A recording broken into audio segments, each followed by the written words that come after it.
Hey everyone, so today's my second beauty inspired video ever. I get so excited I had to stand up a little bit.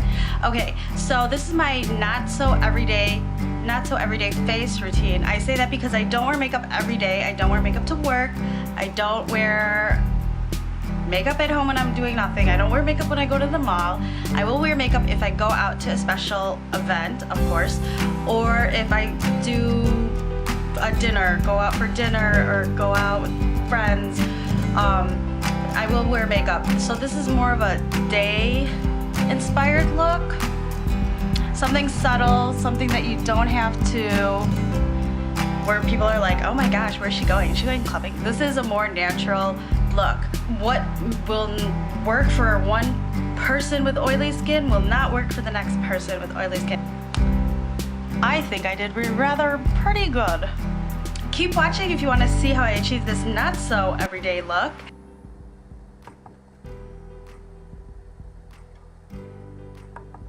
Okay, first thing I did was got my hair up out of the way and applied Eskinol Ice Pore Minimizing Facial Deep Cleanser. I used a cotton ball, wiped it all over my face, and after letting that dry, I then applied Cetaphil Dermacontrol Oil Control Moisturizer with SPF 30. It supposedly has a matte finish, but I really couldn't see it having one. I let that dry, and then believe it or not, I took Phillips brand Milk of Magnesia, the original sugar-free kind, and dabbed it onto my T-zone and other spots that get really oily. I let that air dry with a thin layer of it still on my face, and after it dried to like a chalky consistency, I just wiped off the white chalky stuff. Wasn't really chunky off my face. Based on other beauty reviews that did this, it supposedly dried the face, minimized the oil buildup over the day. So I've been doing that all through summer, and this has gotten me by day. So then I just used the Lorac CC cream in CC3 Tan. I dropped a dime size amount on my hand and dotted it over my face. And I used a damp beauty blender and blended that also throughout my face. Starting from the center, working my way outwards, and then using the pointy tip of the beauty blender to get into those crevices under the eyes, the smaller areas.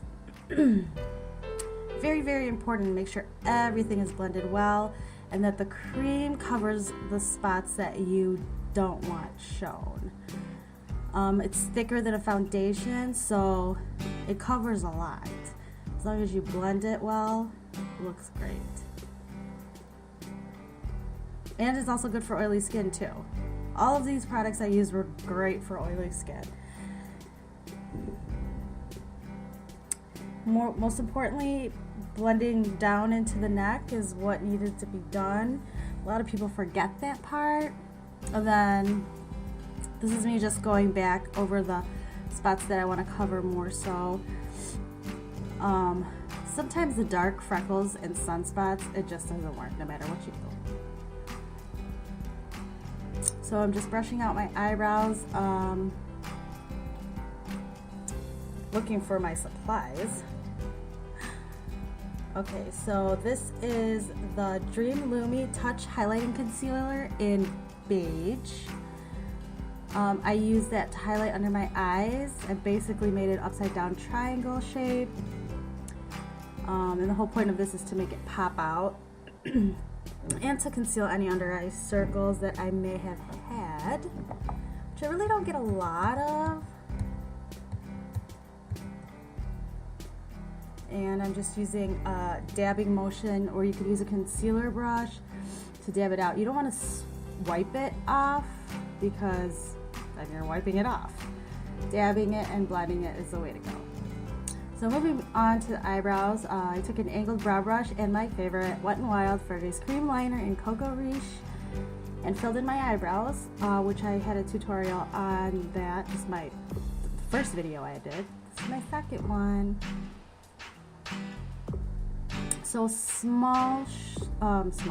short strokes with a light hand is the way to go. It's best to start in the outer third part of your eyebrow because that's where you put the most pressure on when you lay the brush onto your face or your eyebrow in this situation.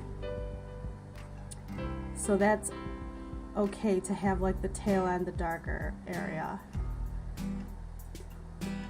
And then you go back and retrace from the center.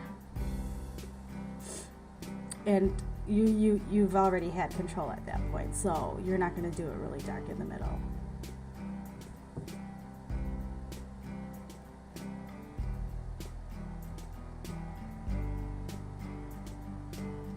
Just doing a few touch-ups, making sure everything's even and the arch is to my liking, and then I'm cleaning it up with a Q-tip. You don't really want to use your finger to clean up around it because that's oil 101. You don't want to reintroduce oil back into your face after you did all that stuff to take it off.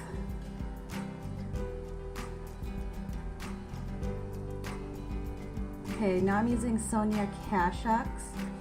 It's a tinted brow gel. I bought it at Target. Basically, any stray hairs that like fall down out of place, this keeps it up, stayed in the place that you brushed it up as. Now I'm taking the Beige Banana Luxury Powder with a sponge wedge.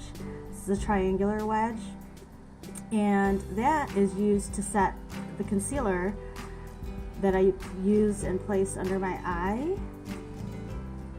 So I'm just doing that kind of in a triangular motion, but I'm also carrying it up towards the tail of my eyebrow, so it pops more, because anything that you highlight comes forward, anything that you contour, as you know, goes back. So I'm leaving it there. I'm not wiping it away just yet. So this is the original Urban Decay Shadow Primer Potion. I'm using that all over my lid and crease, just dabbing it. It has a little sponge wand at the end, but I feel that introduces like too much product onto my eye. I don't have a big crease or lid as a lot of other people do. So this is Maybelline's Color Tattoo Metal 24-Hour Cream Gel Shadow in the color Inked in Pink. And you can use a brush, but I prefer and feel that I have more control if I use it with my fingers. So I dabbed it all over my eyelids. And it's so much easier for me to hold my eye taut, as you see me with my pinky holding it, just to make it not so cakey. You don't want to have a lot of buildup there. So it's just a very subtle, like light baby pink. Now I'm taking Urban Decay's Naked 2 palette and a tapered crease eyeshadow brush that I got at Ulta. And I use the color Tease to apply in a windshield wiper motion in my crease, and I blended it out. Now my crease is much lower than I want it to be, so I kind of raised it up a little bit to make it appear that my eyes are bigger. So that's me there, doing the windshield wiper motion. Make sure to always blow the brush after you apply the product, so that way it's not, you don't have a lot of fallout either. Just making sure that it's even and touching up any sides if need be.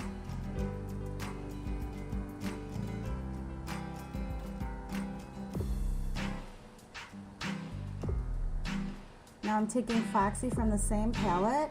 It's a matte highlighting type of color. Using just a basic eyeshadow brush, I'm applying it as a highlight under my brow bone to make it pop and stand out. And now I'm using a slanted dome eyeshadow brush and using the color Pistol from the same palette, applying it to my outer lid and blending up and into my crease.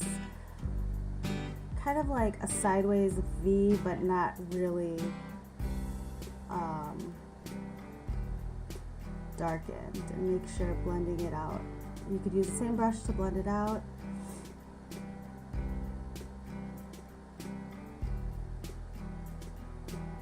And you're going to be mixing it with a little of the Tease as you go up. And probably just slug it on like a third of your eye.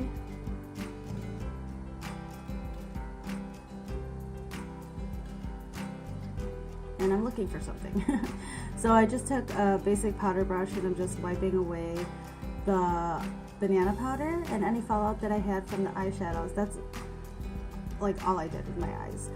Then used Q-tips and the same wedge to clean up under the eyes some more.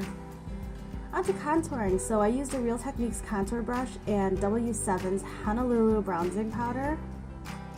So I ordered this from the UK because I heard it's a dupe of Benefit Hoola. Personally though, I enjoy W7's better and it's cheaper. It's just you can't buy it locally. So contour in the hollows of your cheeks and into your temples and a little on my forehead is what I did. Doing that fish suck-in motion with your mouth. So I am also contouring along my jawline, down my neck as well. Very important to get the neck. Don't stop at the jaw. And also under my chin. And this helps bring back anything that you don't want, that you want to hide or want to fall back. And I'm just using a larger powder brush to blend it out some more. So this is the blush. It's Cargo's Bali blush. So I applied that over the contour and a little dab on the apples of my cheeks, making sure I blended well with the contour and the blush.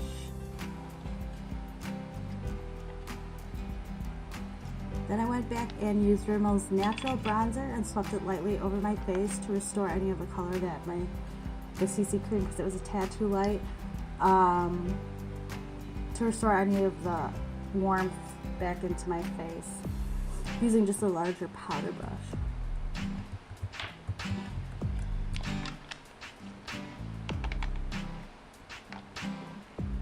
And lastly, I don't know why I'm jumping all over the place, but going back to the eyes now, looking for my eyelash curler. So I found my eyelash curler and then I'm just going to curl it, hold it there a few seconds, and I'm going to apply L'Oreal's Telescopic Shocking Extensions Mascara in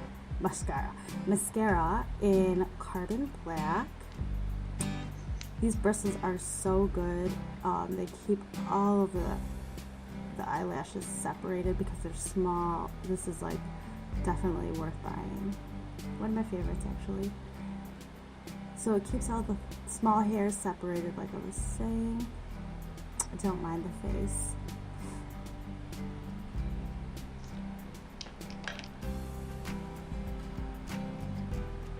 Curl in the other eye.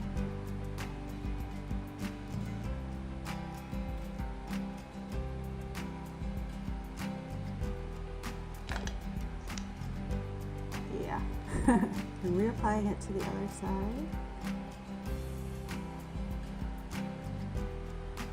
And that's pretty much for the face and the eyes. Don't mind my face, as you can never really apply mascara in a pretty way, no matter how hard you try. At least I kept my mouth closed though. Gotta give you that much credit. So after that's done, last is the lips.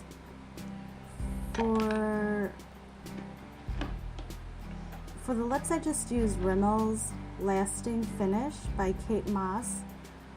The lipstick is in 14. It doesn't have a name, it's just 14.